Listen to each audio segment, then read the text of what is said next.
Ils sont prêts?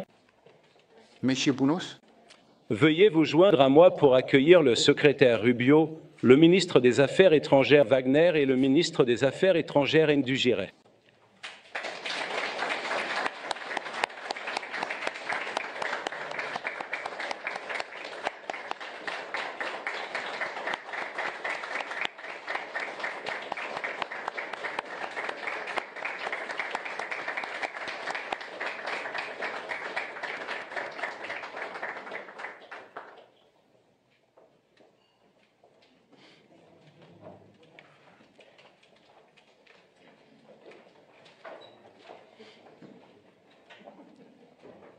Monsieur le secrétaire Rubio, Monsieur le ministre des Affaires étrangères Wagner, Monsieur le ministre des Affaires étrangères Ndujire, Monsieur le ministre d'État Al-Kulefi, président de l'Union africaine Youssouf, Monsieur le ministre des Affaires étrangères Duzé, ambassadeur, membres du Congrès, invités distingués, membres de la presse, Mesdames et Messieurs, merci de vous joindre à nous pour la signature historique d'un accord de paix global entre la République démocratique du Congo et la République du Rwanda. Dans un instant, le secrétaire Rubio et les ministres des Affaires étrangères de la RDC et du Rwanda vont signer un accord qui s'appuie sur la déclaration de principe signée ici le 25 avril. Avec leur signature, l'accord de paix entrera en vigueur, mettant fin à un conflit de 30 ans et ouvrant la voie à la paix et à la prospérité pour les deux pays et leurs peuples. Cela n'aurait pas été possible sans le leadership et la vision du président Trump. Il a fait de la paix une priorité de son administration et nous avons répondu à son appel pour trouver une résolution pacifique à ce conflit. Je tiens à saluer le travail acharné que les deux ministres des Affaires étrangères et leurs équipes ont accompli pour parvenir à cet accord.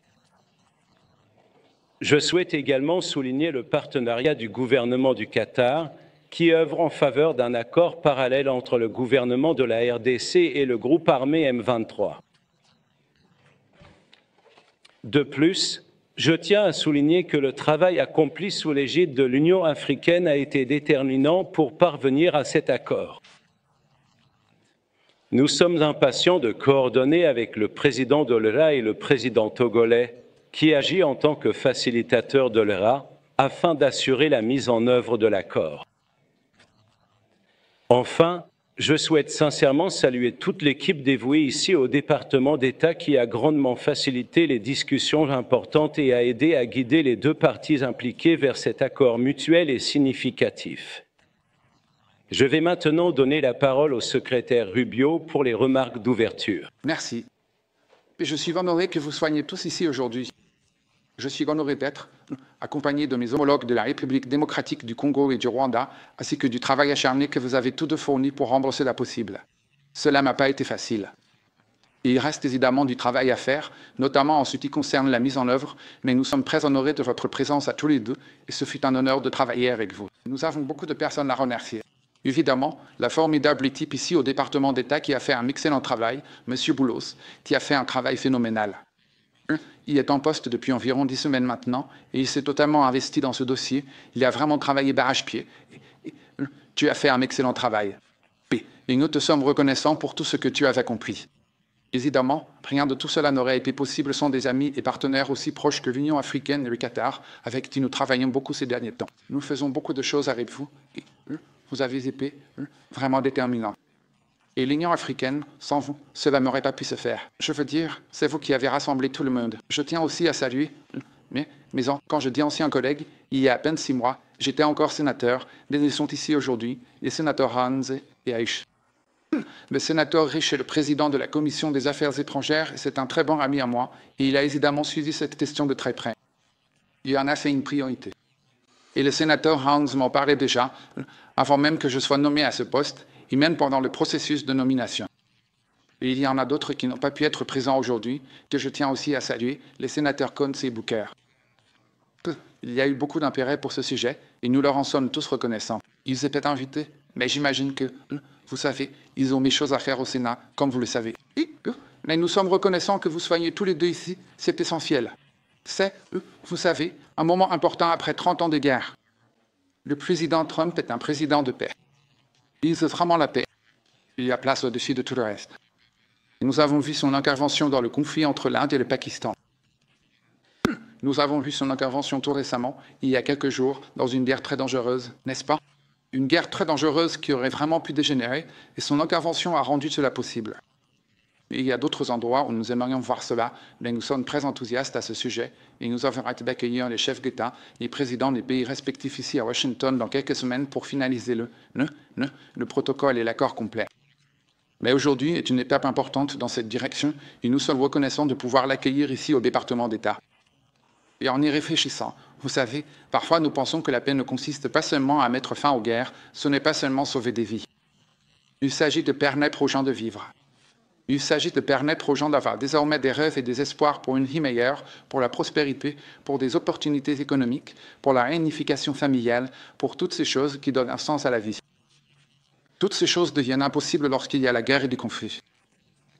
Nous sommes donc reconnaissants d'avoir joué le rôle que nous avons joué. Nous reconnaissons et admettons qu'il reste encore du travail à accomplir, mais nous vous remercions tous sincèrement d'avoir pris part à cette journée historique et importante. C'est vraiment pour cela que je voulais ce poste où, pourquoi j'ai autant embrassé cette fonction, c'est pour des moments comme celui-ci. Au fait, le département d'État, dans le fond, le département de la paix. Il est conçu pour rassembler les gens, tant dans nos relations avec d'autres pays que dans la mesure où nous pouvons utiliser le statut et l'influence des États-Unis pour rapprocher les autres, cela rend le monde meilleur. Et je crois sincèrement que lorsqu'il y a la paix dans le monde, même entre des amis qui peuvent avoir des désaccords et des conflits, cela aide vraiment l'Amérique. Cela contribue à rendre l'Amérique plus forte, plus sûre et plus prospère. Cela nous donne des partenaires avec qui nous pouvons faire des affaires et des partenaires avec qui nous pouvons collaborer pour faire face à l'insécurité et aux menaces contre notre sécurité nationale et contre notre sécurité collective. Nous vous sommes donc reconnaissants à tous les deux. Je sais à quel point cela a été difficile et combien de travail cela a demandé, et nous savons qu'il reste encore du travail à accomplir, mais nous sommes reconnaissants de vous avoir parmi nous aujourd'hui. Nous sommes honorés de faire partie de cela, nous sommes ravis d'y participer. Et encore une fois, je tiens à remercier tout le monde ici, au sein de notre bureau pour l'Afrique et au département d'État, et une fois de plus, notre superstar, M. Boulos. Qu'est-ce que tu veux faire ensuite, une fois que tu auras terminé ça, hein? Le Soudan. Les Soudans, oui. Très important. En fait, c'est vraiment, vraiment important, et tu es aussi très impliqué là-dedans. Alors, qu'est-ce que vous faites cette semaine au Qatar? Vous voulez bosser sur Oui, nous vous sommes reconnaissants à tous. Merci. Merci. Merci, monsieur le secrétaire. Je cède maintenant la parole au ministre des Affaires étrangères du Rwanda pour ses remarques. Merci. Monsieur le secrétaire d'État Marco Rubio, ministre Pérez Kayikamawatne, le président de la Commission de l'Union africaine Mahmoud Youssouf, ministre d'État Mohamed Ali Ouliani du Qatar, mon collègue, ministre des Affaires étrangères du Togo Robert Ducet, sénateur, chers collègues, bon après-midi. Permettez-moi de commencer par exprimer notre sincère reconnaissance, au président Donald Trump pour son engagement personnel dans la facilitation de cet accord historique. Nous adressons également notre gratitude au secrétaire d'État Marco Rubio, au conseiller spécial M. Mossad Boulos, ainsi qu'à toute leur équipe du département d'État. Votre dévouement a été indispensable. Cet accord est le fruit de mois d'efforts coordonnés par de nombreux acteurs.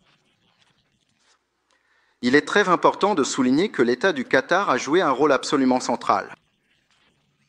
En effet, l'ouverture, qui a mené à l'accord d'aujourd'hui a commencé à Doha. Nous apporterons tout notre soutien dans les semaines à venir aux efforts de médiation du Qatar, menés par le ministre d'État Mohamed Al-Khalifa, afin de parvenir à un accord de paix entre le gouvernement de la RDC et l'AFCM 23. Ce processus est déjà bien engagé. L'accord d'aujourd'hui s'appuie également sur les initiatives de paix menées par l'Afrique, qui sont habilement dirigées par le facilitateur de l'Union africaine, le président Faure Gnassingbé du Togo. Le cœur de cet accord de paix réside dans la décision d'établir un mécanisme permanent de coordination conjointe de la sécurité entre la RDC et le Rwanda. La première étape consiste à commencer la mise en œuvre du concept d'opération pour la neutralisation des FDLR, qui devra s'accompagner d'une levée des mesures défensives du Rwanda. Cela repose sur l'engagement pris ici d'une fin irréversible et vérifiable du soutien étatique au FDLR et aux milices associées. C'est le fondement de la paix et de la sécurité dans notre région. Le FDLR n'est pas une milice ordinaire, c'est le vestige, des forces qui ont commis le génocide contre les Tutsis en 1994, au cours duquel 1 million de personnes ont été tuées. Avec cet accord, nous nous sommes également engagés à faciliter le retour des réfugiés sur nos territoires respectifs avec le soutien, du HCR. Créer les conditions pour un retour sûr et digne des réfugiés est essentiel pour parvenir à une paix durable. Nous avons aussi décidé de renforcer la coopération économique, y compris avec des entreprises et des investisseurs américains. La croissance partagée et la coopération transfrontalière permettront de générer des retombées concrètes pour nos deux pays. Nous devons reconnaître qu'il existe beaucoup d'incertitudes dans notre région et au-delà, car de nombreux accords précédents n'ont pas été mis en œuvre, et il ne fait aucun doute que la route à venir ne sera pas facile. Mais avec le soutien continu des États-Unis et d'autres partenaires, nous croyons qu'un tournant a été atteint. Le Rwanda est prêt à travailler avec la RDC pour tenir nos engagements communs. Pour conclure, permettez-moi d'exprimer une fois de plus la reconnaissance du Rwanda à tous ceux qui ont contribué à cette étape importante. Je vous remercie.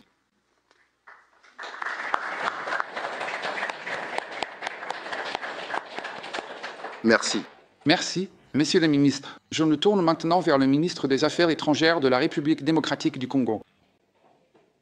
Messieurs le secrétaire d'État, l'honorable sénateur Marco Rubio, docteur, Mossad Boulos, conseiller principal pour les affaires africaines, son Excellence M. Mahmoud Ali Youssouf, président de la Commission de l'Union africaine, son Excellence M.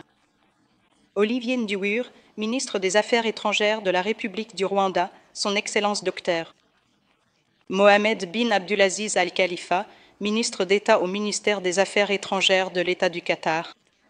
Son Excellence M. Robert Duzé, ministre des Affaires étrangères de la République du Togo, désolé. Sénateurs, Excellences, invités distingués et à tous les citoyens congolais qui suivent ce mouvement, où que vous soyez. Il y a 2 mois, dans cette même salle, nous avons signé une déclaration de principe, une première étape concrète pour sortir de l'impasse et tracer une voie vers la paix. Aujourd'hui, ce choix prend forme et des efforts soutenus ont porté leurs fruits. Avec cet accord de paix, nous ouvrons un nouveau chapitre. Un chapitre qui exige non seulement de l'engagement, mais aussi le courage d'aller jusqu'au bout. En signant cet accord, nous réaffirmons une vérité simple. La paix est un choix, mais aussi une responsabilité de respecter le droit international, de défendre les droits humains et de protéger la souveraineté des États. Ceux qui ont le plus souffert nous regardent. Ils attendent que cet accord soit respecté et nous ne pouvons pas les décevoir. Cet accord s'appuie sur les efforts de nombreux acteurs. Avant tout, nous tenons à exprimer notre sincère gratitude à son Excellence, le président Donald J. Trump, pour son engagement envers ce processus de paix. Son leadership a permis de garder ce processus concentré et orienté vers les objectifs, et ce, dès le premier jour. Cela s'est également manifesté par la qualité et la détermination de toute l'équipe américaine, illustrée par le soutien crucial du sénateur Rubio et du docteur Boulos. Nous saluons son Excellence, le président Félix-Antoine Tshisekedi Tshilombo, pour avoir choisi la voie la plus difficile, celle d'une paix fondée sur les principes et la dignité de notre peuple. Nous remercions le président João Lourenço d'Angola, facilitateur du processus de Luanda, pour avoir posé des bases essentielles. Nous sommes également reconnaissants à l'État du Qatar et à Son Altesse l'Émir, dont le leadership a été déterminant pour organiser la première rencontre directe entre nos 2 chefs d'État en mars, une démarche courageuse qui a jeté les bases du dialogue. Depuis, le Qatar a facilité d'autres discussions à Doha et est resté un partenaire constant et fidèle à ses principes tout au long de cet effort de paix. L'Union africaine, par l'intermédiaire de son président et du facilitateur désigné, son Excellence Faure Gnassingbé du Togo, a ancré ce processus dans une appropriation africaine. Enfin, Nous remercions les équipes de négociation de la RDC et du Rwanda pour leur persévérance et leur dévouement. Ce moment s'est fait attendre depuis longtemps. Il n'effacera pas la douleur, mais il peut commencer à restaurer ce que le conflit a volé à de nombreuses femmes, hommes et enfants, la sécurité, la dignité et un sentiment d'avenir. Pour la région des Grands Lacs, cela offre une rare opportunité de tourner la page, non seulement avec des mots, mais avec un véritable changement sur le terrain. Certaines blessures guériront, mais elles ne disparaîtront jamais complètement. Elles pourront se refermer, mais la peau restera à jamais fine et fragile, et au plus profond, la chair s'en souviendra toujours. Parfois, nous nous sentirons engourdis, et à d'autres moments, une douleur soudaine nous rappellera ce qui a été perdu à jamais. Les cicatrices que nous portons sur nos corps et dans nos âmes nous rappelleront ce qui ne doit jamais être oublié, répété ou accepté. Il y a quelques jours à Kinshasa, une coalition d'organisations de femmes m'a transmis un message clair. Nous ne voulons pas d'une paix d'élite. Nous voulons une paix réelle, vécue, partagée et construite avec nous. Nous ne voulons pas d'une paix façonnée par les élites. Nous voulons une paix réelle, vécue, partagée et construite avec nous. À nos concitoyens de l'Est, cet accord a été signé en pensant à vous. Il prévoit le désengagement des forces armées, la protection des civils, le retour des personnes déplacées et des réfugiés sous l'autorité du gouvernement et établit un mécanisme de suivi pour garantir le respect de ces engagements. Ce ne sont pas que des mots sur du papier. Ils doivent maintenant se traduire en action, avec justice, responsabilité et volonté politique. Cet accord de paix est un point de départ, pas un objectif final. Il doit maintenant être suivi par le désengagement, la justice, le retour des familles déplacées et le retour des réfugiés, tant en RDC qu'au Rwanda. Cependant, aucun texte, aussi soigneusement négocié soit-il, ne peut à lui seul porter le poids de la paix. Je me souviens encore, le jour où nous avons signé la déclaration de principe, un membre de l'équipe américaine a dit « Si c'était facile, cela aurait été fait depuis longtemps ». C'est plus vrai aujourd'hui que jamais. Ce que nous avons signé n'a de force que celle de notre volonté de le mettre en œuvre. Nous, la RDC, nous battrons assurément et résolument pour que cet accord soit respecté, non pas avec nos mots, mais avec nos actes. Aujourd'hui, nous avons choisi la paix. Ce qui importe désormais, c'est que nous la protégions et que nous prouvions à notre peuple et au monde entier que, même dans une région marquée par de profondes cicatrices, la dignité et la coopération peuvent l'emporter. C'est donc maintenant que notre travail commence réellement. Je vous remercie.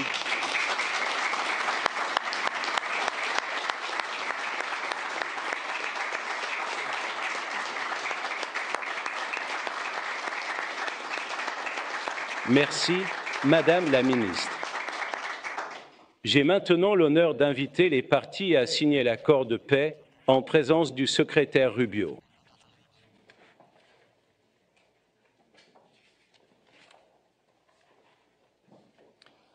L'accord qui est en train d'être signé comprend des dispositions relatives au respect de l'intégrité territoriale et à l'interdiction des hostilités, au désengagement, au désarmement et à l'intégration conditionnelle des groupes armés non étatiques, à la mise en place d'un mécanisme conjoint de coordination de la sécurité, à la facilitation du retour des réfugiés et des personnes déplacées internes, ainsi qu'à l'accès humanitaire, à la réaffirmation du mandat de la MONUSCO et à l'établissement d'un cadre d'intégration économique régionale.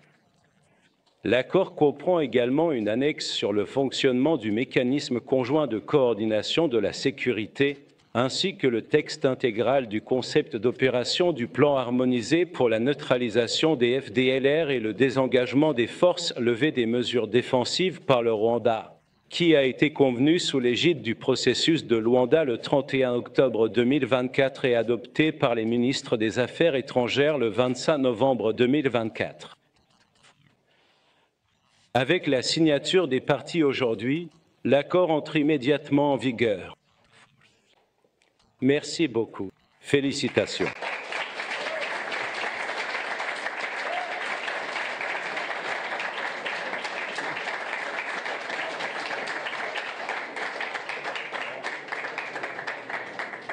Courtivé. Ceci conclut les débats.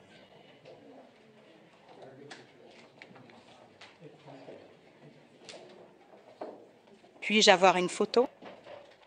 Veuillez rester assis pendant le départ des groupes. Pouvons-nous prendre une photo rapide avec les deux sénateurs? Oui, s'il vous plaît. Mennen.